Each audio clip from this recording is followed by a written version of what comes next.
series.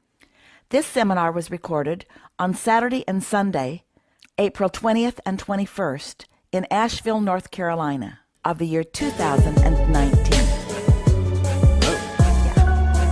Last night at dinner I was telling some friends who were staying with here what I would ask if I got up here, and my wife overhears the conversation and she says, and I'm like, it would be so joyous to be up here and asking these questions. And she said, you're not going to go up there. There's people that have been pre-paving this and doing the work of getting up here, imagining this in their head. And I'm like, and as soon as she said it, we made eye contact, and she knew that she was saying that work was going to trump joy, and we both knew I was going to be up here. So I did it. I did it again. I manifested something good. So anyway. That was powerful pre-paving. When you pre-pave in alignment with who you are, look how fast it comes about. Amen to that. Yeah. So I don't know if this is going to be the finale, but regardless. Likely. So I just want to say a prayer, like, let me ask questions that touch everyone in this room. Yeah. That creates a jumping off point, so the next time you're in Asheville, instead of saying, you silly humans, you're still not getting it, let us would all never say that. Oh my gosh, what a great jumping off point. You guys have really come a long way. You're finally getting this. What we want to say is, you will never stop being at a jumping off place, and that's the way you like it. All right, okay. We're never going to be to the final place. We want to hear your questions. You give us a question, we'll give you an answer. Let's see how many questions and answers we can do in 11 minutes. Cool, let's do it. Okay, so it was once described to me that along this path, we are not doing, we're just living like normal humans, and then we learn about the law of attraction. And as we learn about the law of attraction, and we would say instead of that during all of that time that you're living life, you're learning about law of attraction. And so your life experience is teaching you about it. And then when someone points it out in a very concise way, you feel the resonance of what you've already taught yourself. And then you go through a portal where things shift. It's like moving into the next vehicle. Yeah. Get it? Yeah. Yeah. Okay, so as we get really good at it, and our belief in the law of attraction turns into knowing. And how do you feel while that's happening? How do you feel as you're getting really good at it? Good. Yeah, you feel good. Are you basing it on how you feel or the results you're getting, or both? Both. Excellent. What now? Okay, so we are learning this and we're getting good at it. We see that the totality of everybody and everything and how it's feeding in and how we're kind of, it creates that oneness feeling. And thank you everyone for all of it. You want to yes. feel, you feel. Yeah. Yeah, thank you. So, but it was described to me one time that once you get really good at that and your ego dissolves, and your ego doesn't dissolve, because your ego is how you focus. Okay. But that negative ego that is in competition ceases to exist, while your super ego, which we would call your inner being, is dominant. Super sense of self. Call it anything you want. Ego is a pretty good word. Okay. Ego has negative connotations because most people approach life from a sort of combative point of view. Yes, we interrupted you, but we just want to make that clarification. So where were you going? Okay, so where I'm going is we're asking and we're receiving and we're listening to this inner voice, and it was described to me that at some point you'll stop asking for yourself and you'll start asking, how can I serve God? And that's never really sat well with me, because I feel like this asking, like, why would Abraham teach me to listen to myself all the time, and then all of a sudden I get really good at it, and now I have to listen to this God thing that's outside of me? Isn't that God thing the thing that's been talking to me the whole time? So there's never ever a sense that I have to do the work for God.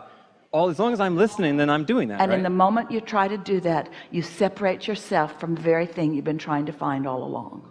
That's why we've been teasing you a little bit, saying that humans have service-itis. Servitude-itis. And by that what we mean is you sort of are missing the point. You are God. You are. I love it. You are. I love it. Cool. And someone who was a very good ambassador from your point of view of God, which is Jesus, understood that if you sat before him dripping your illness, he didn't see your illness. Instead, he knew your wellness. He saw you in your God form, not in your human form where you were slightly disconnected from it. And so when you're tuned into that, that is when you do your greatest service. We're not trying to talk you out of service. It feels wonderful to be of value to others. We just want you to plug your vacuum in before you try to vacuum the floor. if you're not plugged in to the source energy, then you have nothing to give. So you can't serve without knowing who you are. Amen. Awesome. My next question is about time. I feel like you have never negated the fact that we're experiencing time in a linear way. Oh, you are in a time-space reality because it helps you to focus, and most important, because in your awareness of your time and space, you can feel the satisfaction of your motion forward. Without that perspective, it would not be as rich. Okay, so those things happen, and I can change my perception of it. So something may happen, instead of getting preoccupied with this thing in the past, I shoot off my rocket of desire, and my experience of that thing in the past can change. It does. Right? Right, so that's what I've... Because wherever you're looking, your perception is dominant. And so if you are in alignment and you are looking into a past experience, your perception sees it through the lens of source. We've teased with you a little bit and said, and so in your connected now, you change your past. Today, we've taken an even more evolved for your advantage stance, in that we say to you, the difference between humans and their inner being is that your inner being doesn't look back. Your inner being is always looking forward. But humans who can't help but look back, we're just asking you, since you're going to look back, you're probably going to look back from your now perspective of connection. Don't look back from your place of not liking where you are and trying to justify or explain why you got in this place you don't want to be. That's not productive at all. That holds you where you don't want to be. Okay, so I was told a story about time, and I'm trying to figure out if this works in the way that it was described. Okay, so real quickly, the story is somebody was skiing down a hill in some mountain, and they were by themselves and they were off on their own. They shouldn't have been there alone. They hurt their leg, and they're sitting there and they're like, oh my God, I'm in so much pain. I'm not gonna be able to get down the mountain. I'm gonna die up here or something. So they look over across the way, and 100 yards away, there's like this little shed. So they crawl over there and they get into the shed, and they're sitting in the shed and they're praying, like, God, let me out of this situation, like, give me help, whatever. He opens his eyes and he sees this box, right? And in this box is like some sort of prosthetic limb or some contraption that gets him down the mountain. And it's in the paper the next day or something, and some guy comes forward and he says, I was the guy that a year ago was tasked with cleaning out that shed, and I picked up that box. That was the last thing I had to pull out, and I got this overwhelming feeling, don't take the box. And so I put the box down, and here it came around, and it saved this guy's life or something. So my question is, if we are in this time-space reality, can I pray now for something to change, for my experience of something to change, this rocket of desire, yes, and have an effect on someone in the past? Yes. Let us explain it to you in a easier way to get your thoughts around. So if you start with the premise that every thought that's ever been thought still exists, and you realize that even before you got here into this body, you were launching rockets of desires. In other words, you were pre-paving even before you got here and knowing about your well-being.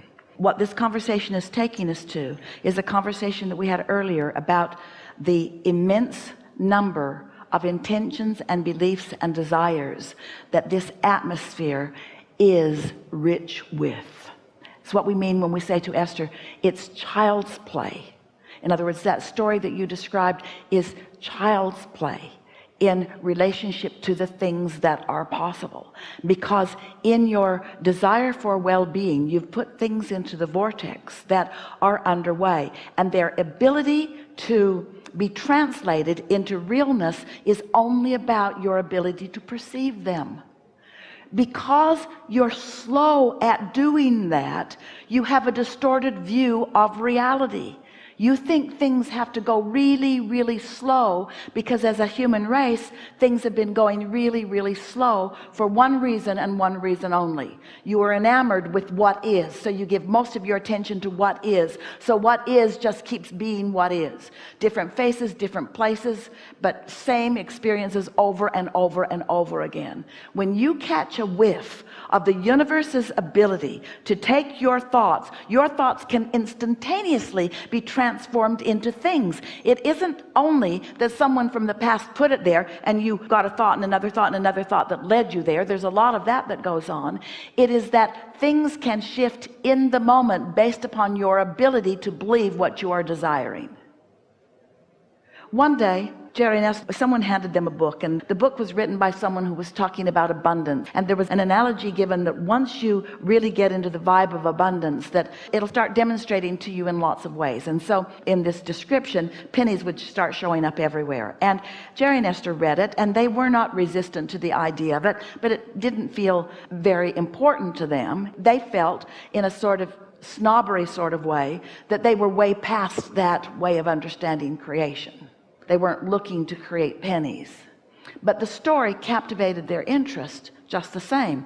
And then the number of pennies that started showing up in their experience became ridiculous. It was like a raining of pennies around them. They were finding 20 and 30 pennies a day in places where they shouldn't have been, where they'd never been before. Esther was actually thinking for a while that Jerry was playing tricks on her, and he was thinking the same of her. In other words, so many weird things with the pennies, because they'd activated in their vibration, and the universe was demonstrating that anything that's active in your vibration can come into your reality if you are amenable to allowing it to be. Well, they're amenable to allowing the universe to create in their experience in any way that they are giving their thoughts, provided it's something wanted. And so they were wide open vessels for the universe to play with joyfully in that way. So this went on for several days, and they're getting on an airplane, and they got onto the airplane, and they're sitting in the bulkhead. They're buckled in. Everything that they own is up overhead because they are on the bulkhead, and they're sitting there. And as the plane is lifting into the air, Esther looked down, and she said to Jerry, "You've got to see this. 2 pennies were standing on their edges." Nothing happens outside the physics characteristics of where you are, because there are laws that rule all things, but there are possibilities within those laws that humans do not allow. So the inertia of the plane, the vibration of the plane in that moment, the weight of the pennies in that moment, and the intentionality of Jerry and Esther to see remarkable things with pennies, they were no longer blah blah blah ho hum about pennies. These pennies had demonstrated something that they thought to be before then an impossible feat. Esther said, "I'm so glad we were together, because no one would have believed me." And Jerry said, "No one but me will ever believe you anyway." And Esther said, "Well, it's enough that you were here." All things are possible. If this time-space reality has the wherewithal to inspire within you a desire, if the desire can be born out of this, then the full manifestation of the desire can be born out of this also. If you can dream it, it has to be a reality. So you've brought us around to our favorite subject, which is the reason that you all are in your physical bodies anyway. And that's the turning thoughts to things. It's the comprehending the vibrational nature of this universe and molding or modifying my thinking to a place of expectation, so that I can allow the thoughts of my desires to become bigger, more momentum, more pleasing, more momentum, bigger, more momentum, more pleasing, more momentum, until those vibrations become thoughts, and those thoughts become impulses, and those impulses become rendezvous with pennies or whatever, and those rendezvous support more knowing, and that more knowing supports more asking, and that asking brings more answering, and that answering brings more reveling, until